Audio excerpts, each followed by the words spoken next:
Bienvenidos a la Iglesia Esperanza por el Corazón. Esperamos que os podáis sentir como en casa y que Dios os pueda llenar de esperanza y amor en este tiempo. Hola, sean bienvenidos en esta mañana con nosotros. Nos alegramos mucho de que podáis estar aquí para alabar al Señor esta mañana. Y bueno, quiero dejarte con un texto que se encuentra en Efesios 28:9, que dice así: Pues por la bondad de Dios han recibido ustedes la salvación por medio de la fe. No es esto algo que ustedes mismos hayan conseguido, sino que es un don de Dios. No es el resultado de las propias acciones, de modo que nadie puede gloriarse de nada. Así que, para que podamos meditar en esto, en esta mañana, y queremos deciros que Cristo es la esperanza de nuestro corazón.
Un saludo fraternal a todos los hermanos.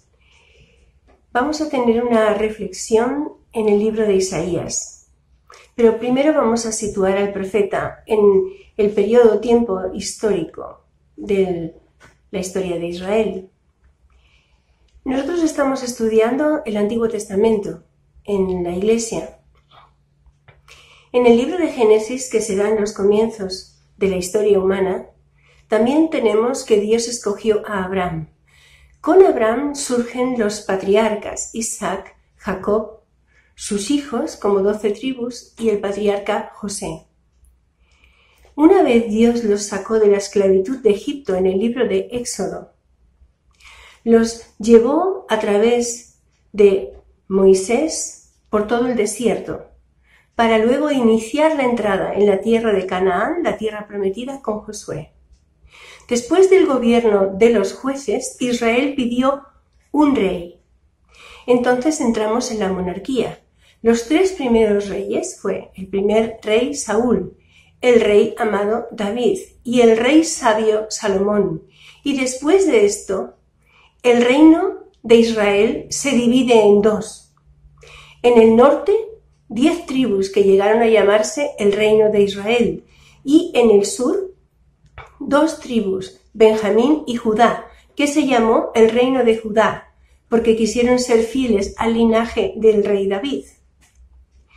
Pasado este tiempo, tenemos que una serie de reyes gobiernan el pueblo de Dios. En el norte tenemos a 19 reyes antes de que ellos desaparecieran definitivamente.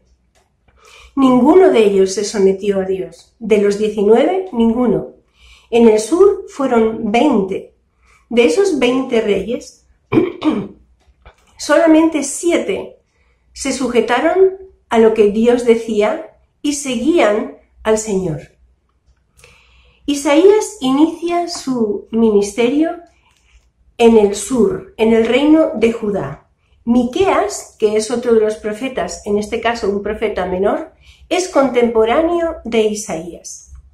Su ministerio, el ministerio de Isaías, conocerá la vida de 5 reyes. De esos 5 reyes, 3 de ellos fueron buenos, Uzías, Jotam y Ezequías, y 2 muy malos, Acab y Manasés. Fue precisamente este rey Manasés que tomó a Isaías, según la tradición judía, y por oponerse Isaías a algunas de sus políticas y sus desmanes, fue puesto en un tronco de árbol vacío y fue aserrado. Sabemos de Isaías que su esposa era profetisa, así que tenemos a un matrimonio de profetas. Isaías profeta, su esposa también profetizaba y tenía 2 hijos. Se cree que él era de linaje real porque era primo del rey Uzías. Él ha sido conocido como el príncipe de los profetas. Su estilo literario es tan excelente que ningún otro libro del Nuevo Testamento, del Antiguo Testamento, por muy excelente que son, no superan su excelencia y es una joya literaria. El propósito del libro de Isaías es enseñarnos que la salvación viene de Dios, solo de Dios, no del hombre. Y su tema principal es la redención. Se le ha llamado al libro de Isaías el Evangelio de Isaías, también la pequeña Biblia. Y es que el libro de Isaías presenta la esperanza mesiánica del rey venidero, el rey que ha de venir. Isaías es el libro profético que más nos habla de Cristo el Señor. La frase de el Santo de Israel es común, muy frecuente en el libro de Isaías. Él va a mencionar esta frase, el Santo de Israel, 26 veces. Pero en el resto de libros del Antiguo Testamento solamente se va a mencionar 5 veces. Nos podemos dar la idea de cuán importante es para Isaías la santidad del Señor. Isaías predice que los judíos volverán después de haber sido llevados en cautiverio, ellos volverán a su tierra. Y lo predice 150 años antes de que suceda. Pero no solamente esto es ya impactante e importante en la profecía. Isaías dice el nombre del rey persa que hará posible ese retorno. Es Ciro, el rey persa que es visto desde el Antiguo Testamento, desde este concepto de profético de Isaías como Ciro, el pastor de Israel, Ciro como el siervo de Dios, siendo Ciro un hombre que no conoce al Señor ni pertenece a su pueblo por cuanto es persa, lo que hoy es iraní, es de Irán. Tenemos entonces un profeta muy prominente, muy importante, y sus profecías de consolación abarcan desde el capítulo 40 hasta el 66.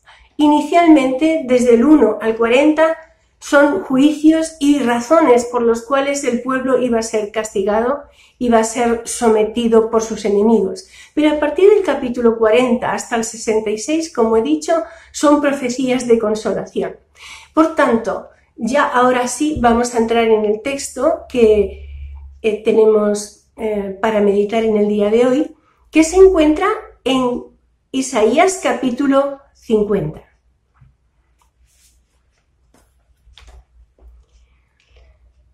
El versículo 4 y el versículo 5 inicialmente. Dice así: Jehová el Señor me dio lengua de sabios para saber hablar palabras al cansado. Despertará mañana tras mañana, despertará mi oído para que oiga como los sabios. Jehová el Señor me abrió el oído y yo no fui rebelde, ni me volví atrás. Este es un pasaje evidentemente profético por los textos que continúan, de los cuales vamos a leer también un poquito después. Ahora, cuando dice que el Señor Jehová le dio lengua de sabios, uno se pregunta, ¿a quién le dio lengua de sabios? ¿Quién está diciendo que recibió del Señor una lengua de sabios? Tenemos que ver que inicialmente es el propio profeta, Isaías. En todo su libro demuestra precisamente esa lengua de sabios. Ya he dicho que es una joya literaria maravillosa, pero todo lo que él va desgranando y diciendo lo hace con unos términos que realmente llaman la atención por su profundidad. Pero cuando llegamos a los capítulos de la restauración, de la consolación, podemos decir que entramos en una dimensión donde nos sentimos consolados verdaderamente, animados, retados. Y precisamente estos dos versículos que acabamos de leer, este texto que tenemos para desmenuzar, entra dentro de esa idea de consolación. Así que el primero que ha recibido esa lengua de sabios para saber hablar y para saber escribir las palabras es el propio Isaías. En segundo lugar, como estamos en un texto puramente mesiánico, tenemos que Jesús ha recibido lengua de sabios para saber hablar palabras al cansado. Y así es, nosotros vamos a los evangelios y encontramos a Jesús en su modo de hablar y de estar con la gente pecadora, con la gente cansada, con los abatidos, con los que están sufriendo. Él siempre tuvo una palabra de consuelo, una palabra de restitución, de restauración de la vida humana. Pero hay otro asunto también, que todo lo que afecta y pertenece a Cristo, nos afecta y pertenece a nosotros. ¿Por qué? Porque somos iglesia de Dios, somos su pueblo, pero somos su cuerpo. Al ser cuerpo de Cristo, venimos a ser como iglesia universal la imagen de Dios aquí en la tierra. Por tanto, todo lo que Cristo recibió como enviado de Dios, como siervo de Dios, lo hemos recibido nosotros también. Y un texto tras otro nos habla de que el poder que levantó a Cristo de los muertos para resucitarlo está a nuestra disposición. Que las palabras de sabiduría que Él tenía son las nuestras porque tenemos la mente de Cristo. Así que lo que encontramos en este pasaje, esto que se está diciendo, nos lo está diciendo a nosotros, la Iglesia del Señor, en este 2021. Jehová el Señor. ¿Quién es Jehová el Señor? He dicho muchas veces y lo repetiré siempre, nosotros no tendríamos ninguna posibilidad. Las religiones del mundo no tienen ninguna posibilidad de conocer a Dios si Él no se da a conocer. Él siempre tomará la iniciativa. Nada sucede sin su permiso, sin su consentimiento, sin estar dentro de sus planes y propósitos. Así que Jehová el Señor es aquel que acompaña a su pueblo a lo largo del tiempo. Cuando Él se da a conocer a Moisés, por primera vez, con este nombre, yo soy el que soy, no solamente está hablando de su eternidad, está hablando de que Él permanece siempre al lado de su pueblo. Y también siempre digo, ¿cuán cerca o lejos está Dios de mí? No puede estar más cerca. Porque como creyente, como hijo de Dios, le he invitado a entrar en mi vida, así que está en mi corazón. No puede estar más lejos, no puede estar más cerca. Pero además, el apóstol Pablo nos recuerda que en Él continuamente estamos. Pero el libro de los Hechos, Lucas, también nos dirá que en Él somos y nos movemos. De tal manera que un hálito, una respiración, un aire que entra en nuestro organismo,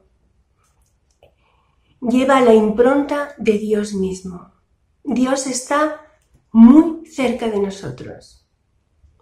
Jehová es el Señor que acompaña a su pueblo. Al acompañarnos nos da lo que Él es, lo que Él tiene para compartir.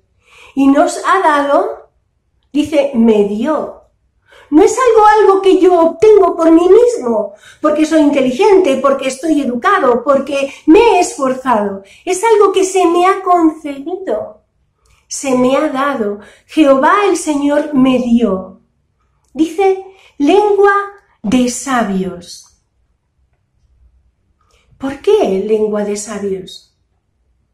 ¿Qué necesidad hay de lengua de sabios?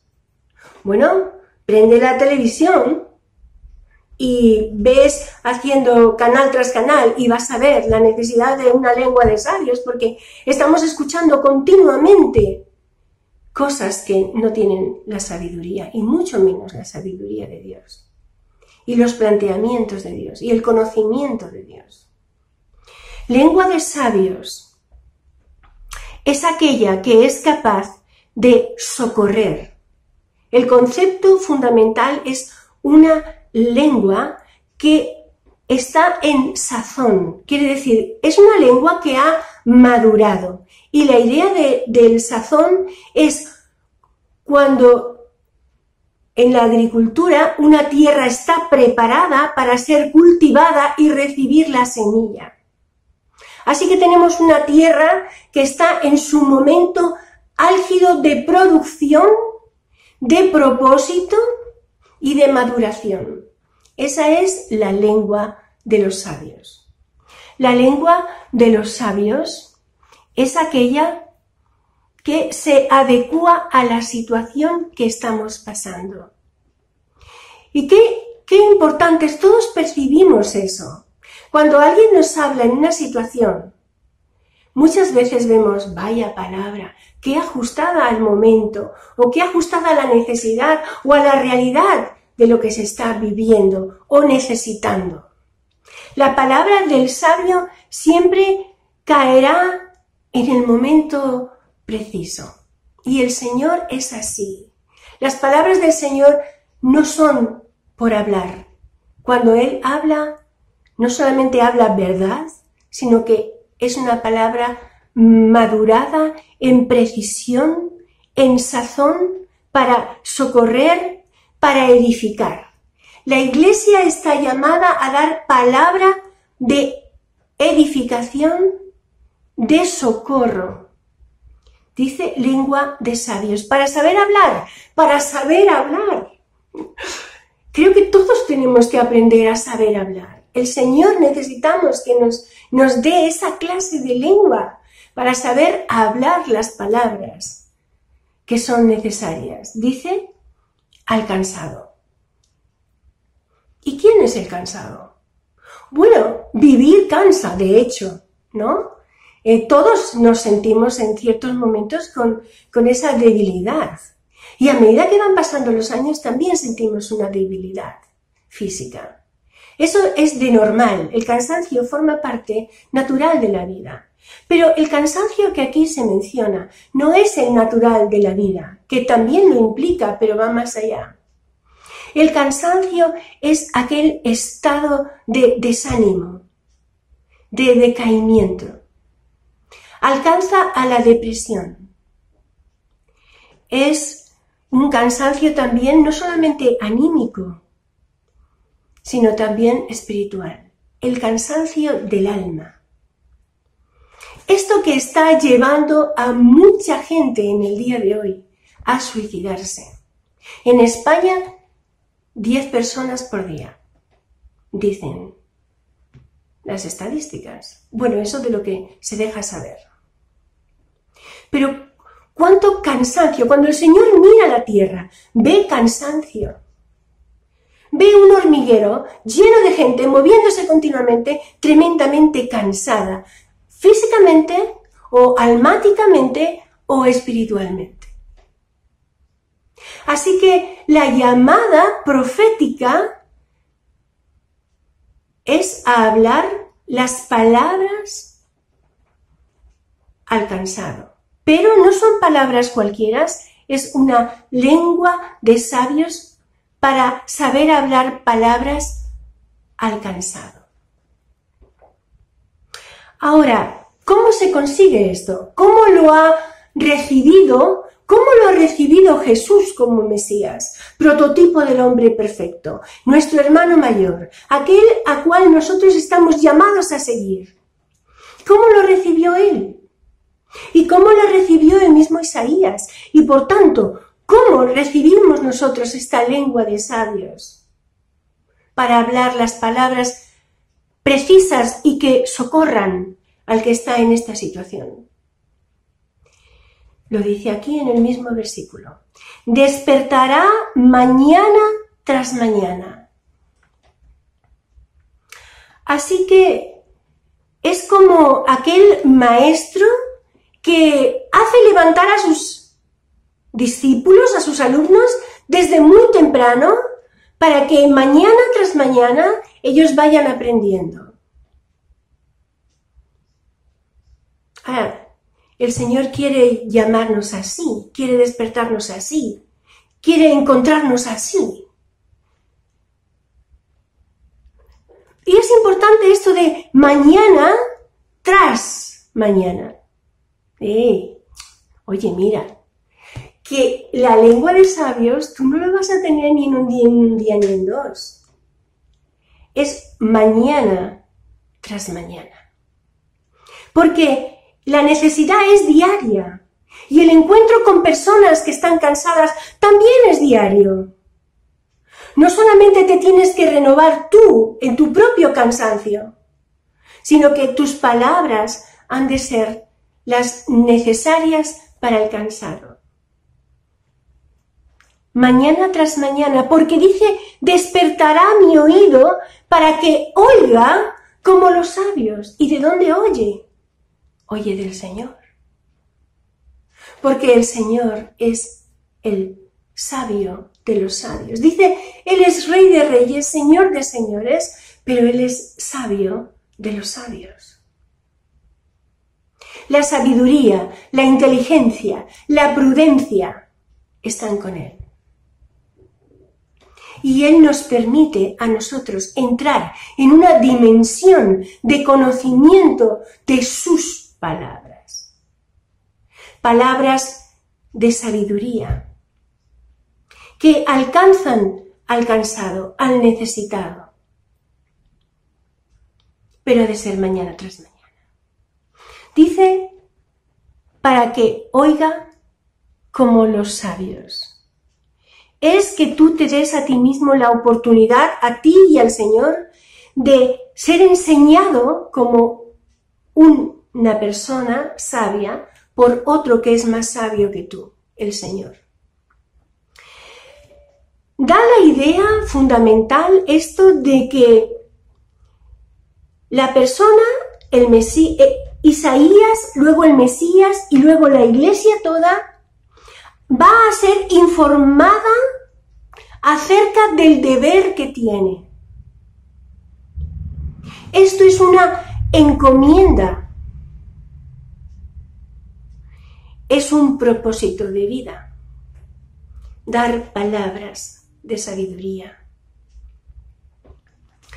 Y dice el versículo 5. Jehová el Señor me abrió el oído. Yo no fui rebelde, ni me volví atrás. Cuando dice me abrió el oído, nosotros normalmente entendemos que es lo que el Señor hizo con Lidia en el libro de los Hechos, capítulo 16. Le abrió el oído para que pudiera entender las palabras que Pablo permaneciera atenta en un entendimiento de lo que el apóstol Pablo estaba enseñando. Pero es más que eso. Esto nos recuerda a Éxodo capítulo 21, cuando vosotros podáis leerlo. El que era esclavo en una casa,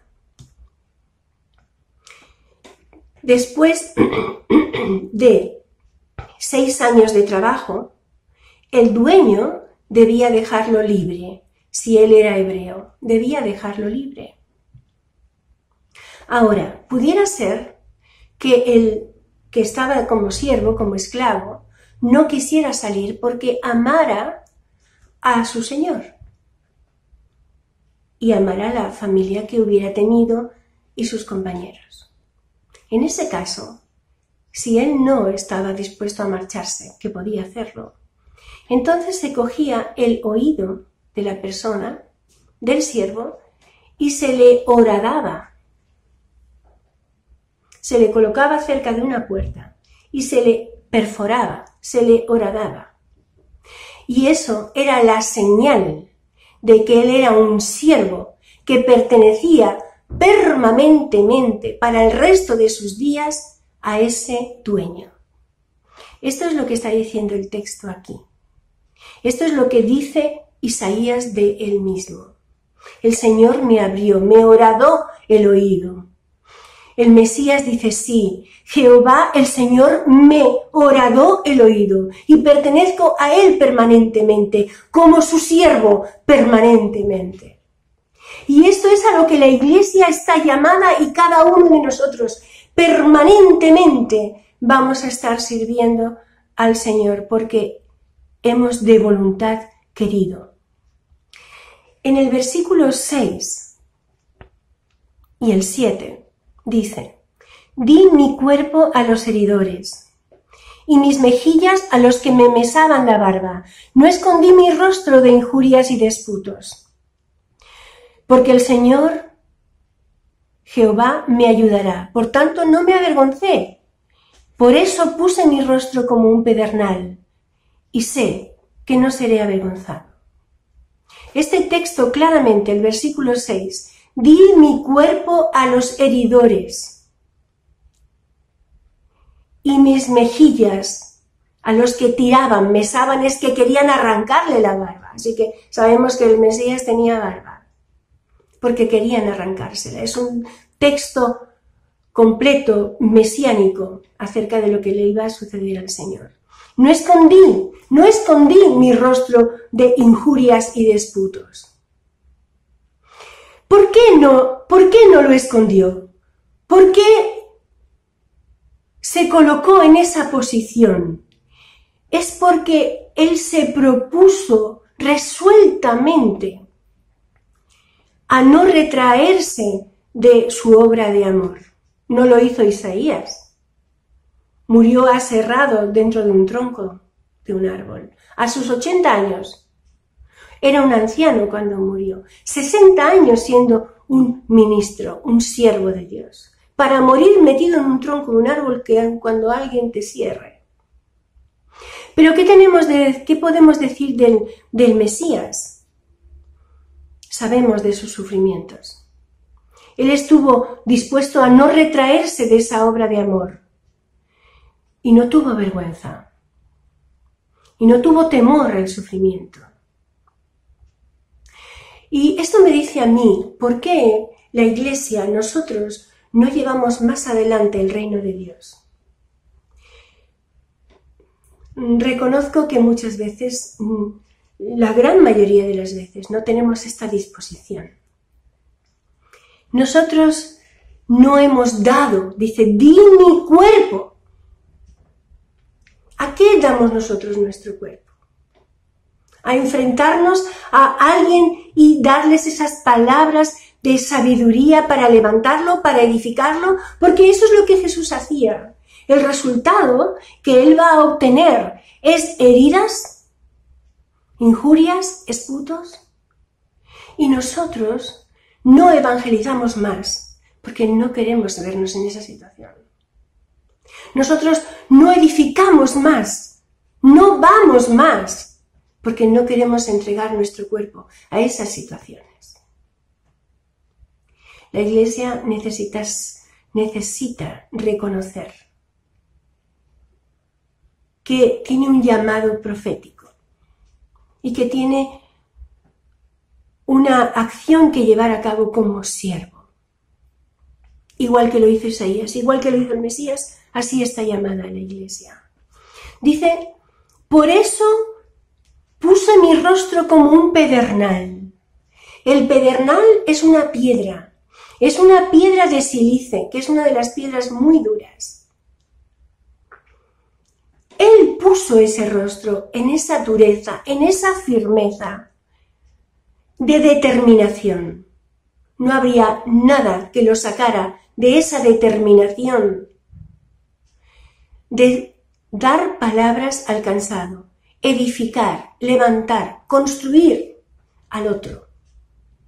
Y es que todo lo que Dios nos da debe salir hacia el otro, hacia otros. Siempre estamos pensando que Dios me hace, que Dios me da, que Dios me cuida, que Dios me conmigo todo el tiempo. Pero es para otros, siempre será para otros. Porque el Señor no quiere aguas estancadas. El Señor disfruta, y cuando tú lees la palabra, tú sabes que Él disfruta de manantiales de agua corriente, de fuentes de aguas. Continuamente está la Escritura en ese simbolismo. Es la posibilidad del río que continuamente fluyen corrientes de agua. ¿Por qué? Pues porque al haber ríos por toda la tierra, fuentes de agua, es donde se produce la posibilidad del regadío y de la fructificación de la tierra y de que la semilla que llevamos produzca fruto. Así que no se te está dando nada para ti solamente, es para los demás, es para otros. Y el Señor lo sabe, que su vida es para otros. El Mesías dice, por eso puse mi rostro. Lo puse yo, no me lo puso el Señor, nadie me obligó. Yo di mi cuerpo, yo puse mi rostro como un pedernal. Duro, firme, ante la decisión de lo que yo tenía que hacer. Esa determinación de servir al Señor, sin mirar el sufrimiento, sin mirar el temor. Ese es el Señor. Y quiero, para los minutos que quedan, hablar de la autoministración. Jesús se autoministra en estos textos. Pensarlo, meditarlo a lo largo del día. cuando él dice, versículos 6, 7 y luego más adelante el 8 y el 9, están ministrándose. Nosotros normalmente queremos que otros nos ministren. Y el Señor ciertamente ha creado un cuerpo que es la Iglesia, donde nos edificamos mutuamente, donde nos ministramos mutuamente. Pero, ¿cómo resuelves cuando tú estás solo? Porque no todos los días tienes a personas a tu lado que te ministren, te soporten, te ayuden y te edifiquen. No los tenemos. ¿Qué haces cuando estás solo? ¿Te edificas? ¿Te levantas? ¿Te autoministras? Autoministrarse es decirse a sí mismo las cosas. Es como tú mismo, es decir, tu naturaleza divina, matando a la humana y dando edificación, alimento y vida a la nueva vida en Cristo. Lo has de hacer tú. Esa es la autoministración. Bendice, alma mía, a Jehová. ¿Es autoministración? Avanza, alma mía, en poder. ¿Es autoministración? No sigas por ese camino. El Señor manda a este otro lugar. ¿Es autoministración? Es la forma de madurar y crecer rápidamente en Cristo. Tú tienes una responsabilidad contigo misma. No esperes que el pastor lo haga. No esperes que venga otro hermano o otra hermana para hacerlo. El Señor también lo pondrá, porque Él es muy generoso. No nos ha dejado solos en nuestra edificación. Ha puesto siempre alrededor nuestro personas que nos dan, nos edifican, nos aman, les importamos. Pero tú a ti mismo te importas. Tú a ti mismo te edificas. Bueno, el Señor me dio lengua de sabios para saber hablar palabras al cansado. Las primeras palabras al cansado vienen a tu propia vida. Si tú, cuando estás pasando por situaciones, no te das las palabras de sabiduría a ti mismo, no podrás edificar a otros. Es más, muchas veces el Señor nos va a hacer pasar por situaciones, como dice la segunda epístola de Pablo a los Corintios, en el capítulo 1, dice que pasamos por aflicciones para ser consolados. Con aquella consolación con la cual fuimos consolados por Dios, ahora consolamos a otros. Así que aún el sufrimiento, las cosas que nos van muy mal, los momentos peores de nuestra vida, están para servir a otros. Fijaros hasta qué punto tú eres llamado a ser siervo. Que hasta los malos momentos, los peores momentos de tu vida, sirven para consolar a otros. ¿Qué estás? ¿Cansado?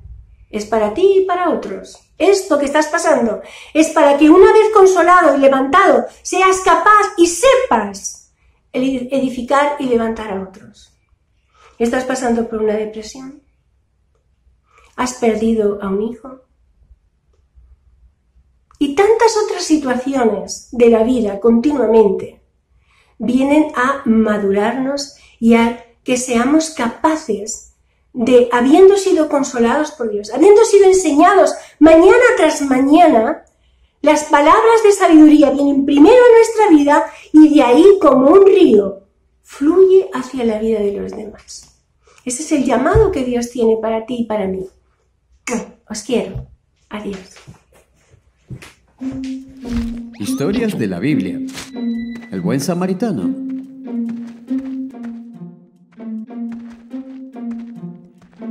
Este es Jesús. Es el Hijo de Dios y el Salvador del mundo.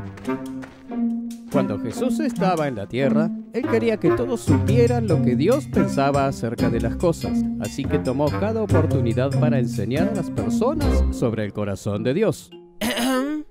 Un día, un experto religioso se levantó para probar a Jesús, haciéndole esta pregunta. Maestro, ¿qué debo hacer para heredar la vida eterna? Jesús respondió, ¿qué dice la ley? El hombre respondió, amarás al Señor tu Dios con todo tu corazón, con toda tu alma, con todas tus fuerzas y con toda tu mente. Y ama a tu prójimo como a ti mismo. Muy bien. Haz esto y vivirás. El hombre le preguntó entonces, ¿y quién es mi prójimo? Jesús respondió con una historia. Un hombre judío viajaba de Jerusalén a Jericó y fue atacado por bandidos. Ellos le quitaron la ropa, lo golpearon y lo dejaron medio muerto al borde del camino. Por casualidad, un sacerdote llegó. Pero cuando vio al hombre que yacía allí, se cruzó al otro lado de la carretera y lo pasó de largo.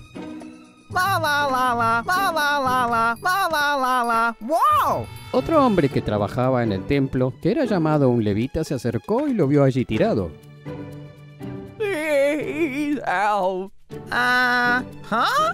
Pero también pasó por el otro lado. Luego, un samaritano llegó.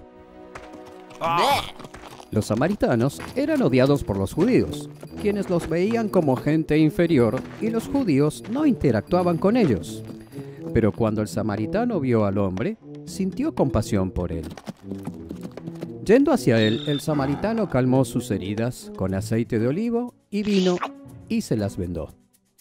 Luego lo montó sobre su propia cabalgadura y lo llevó a una posada y cuidó de él. One room, please.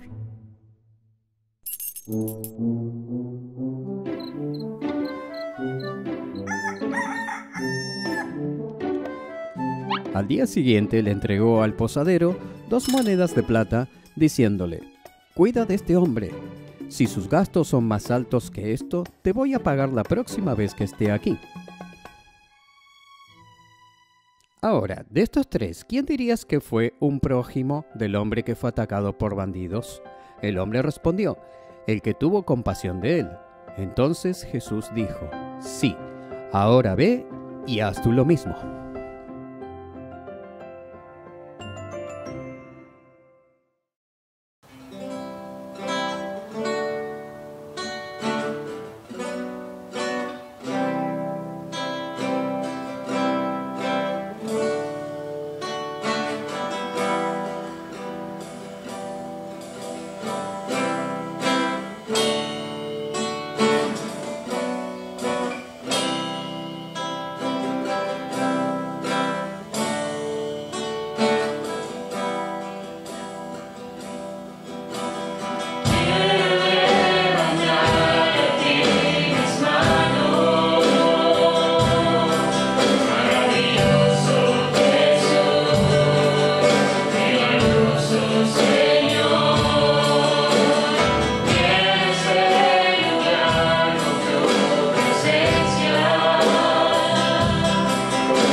Gracias por estar con nosotros hoy.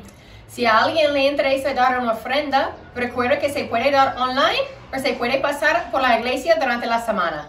Esta semana vamos a empezar de nuevo con los estudios bíblicos presenciales en la iglesia. Los martes los hombres y los viernes las mujeres. Así que nos vemos pronto. Adiós. Adiós.